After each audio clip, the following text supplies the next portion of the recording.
Hey guys, welcome back to my channel. In today's video, I am going to review one of the foundations that I use on a regular basis, and I'm sure you must have seen me using this million times in my videos. So I am going to review the Makeup Revolution The One Foundation.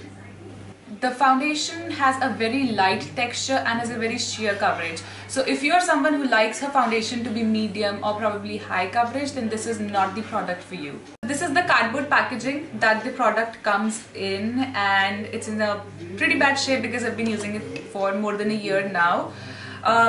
Talking about the shades, I think this is one brand which has the most number of shades available.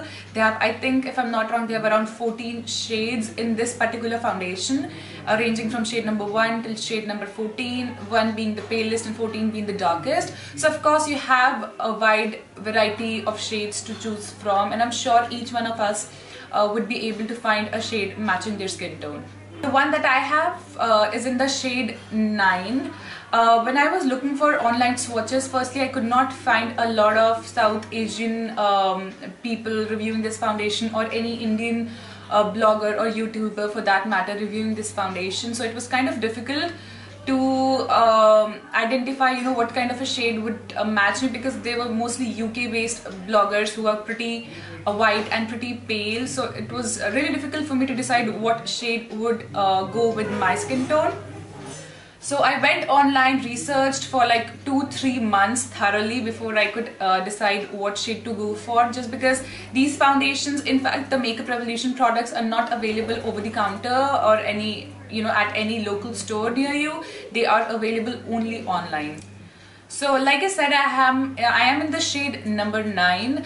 Now initially I had decided to go for shade number 7 because I had compared it with the shade number 6 and the shade number 8, and I decided that 6 is too light for me and 8 looks a little dark for me, and 7 looks just the skin tone that I have. And I was about to buy it, but somehow I decided to wait for a while, and then I went online, checked the swatches again and checked the shade number 7 with shade number 9. I compared the two and I felt that 9 looked more like my skin tone as compared to 7. So my tip would be that do not compare a particular shade. Like if you've narrowed down on a particular shade and you think that it is something that would match your skin tone, match your complexion, instead of just comparing it with the adjacent shades, compare it with little deeper shades as well, so that you can go for as close a match as it can get.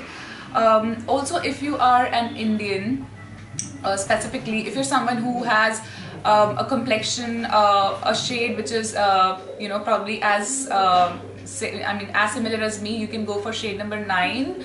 And if you have deeper complexions, more olive and tan complexion, I think you should go for anything above shade number 10, but make sure to compare it with more deeper shades as well. Even if you go a little wrong with the shade selection, I think that should not be an issue. A shade or too light or dark should be okay, just because these are very, very sheer foundations. So after a while, when you've applied it, they kind of adjust themselves to your complexion. I think they kind of oxidize a little bit and just melt into your skin and just take the shade of your complexion, and it kind of looks like real skin after a while.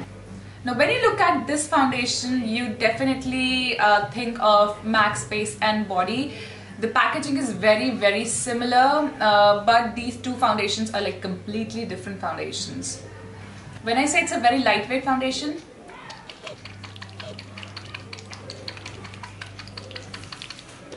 can you hear that? This is what I mean. This is so light. Now since the texture is so light, so liquidy, this packaging is just apt for it. It has this screw-on cap. Very medicinal type of a packaging, I would say. And then there is a dropper fixed in, so you just tilt the bottle. Even if you don't press it, it just comes out like that. Can you see it? Can you see it? It's so liquidy.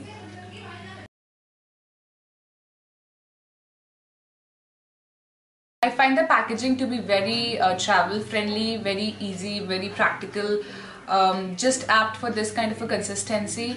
Now this is a very lightweight foundation. This is something that you can wear on daily basis if you're someone who goes to office, or even if you're a college going student, and if you want something which looks very natural, is easy on the pocket, lasts for quite a while, then this is the foundation you would want to go for. Now this foundation sets to I would say a natural matte finish, definitely more towards the matte side, and I think these foundations are aimed towards oily skinned girls. But that being said, since the foundation is so lightweight, I think any kind of skin type can work with it.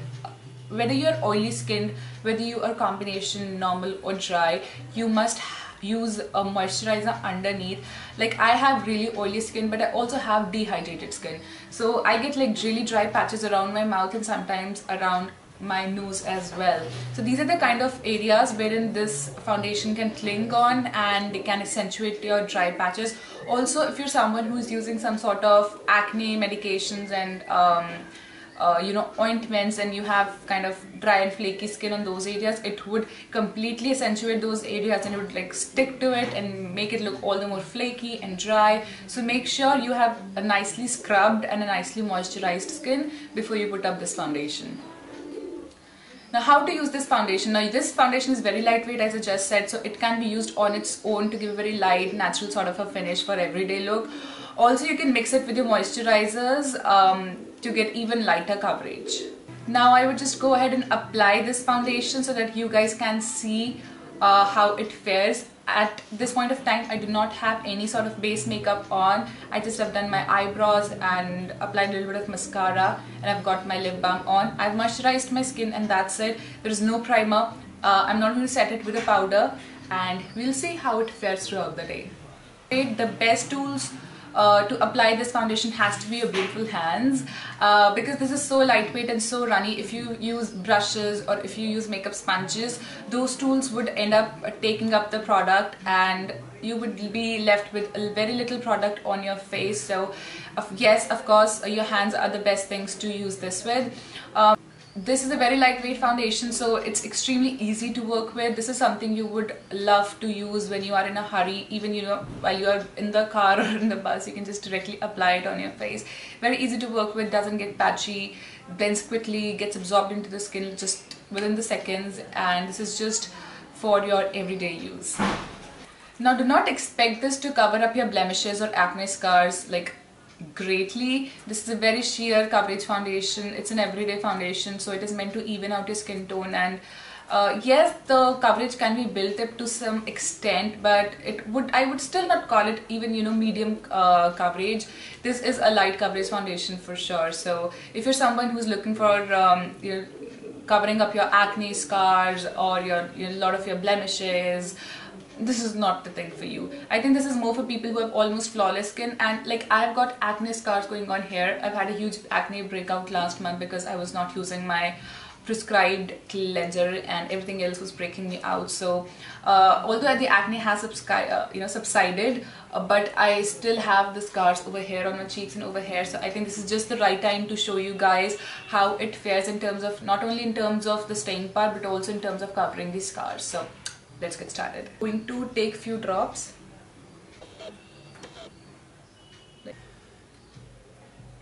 Can you see it? It might look a little dark and a little orangey as compared to my complexion right now, but I think yeah, since it's winters, I kind of start getting a little pale, but still it when I would completely blend it in, it would look a little lighter, and then it would take my complexion's shade, and I mean it would basically just oxidize itself and adjust itself according to my complexion.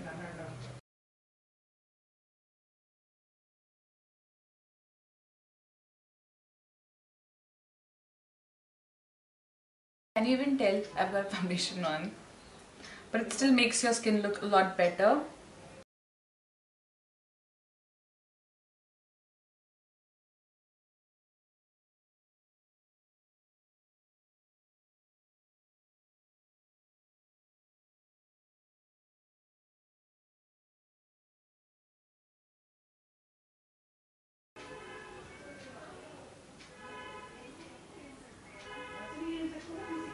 I'm also applying it on my eyes, under my eyes, basically all over my face.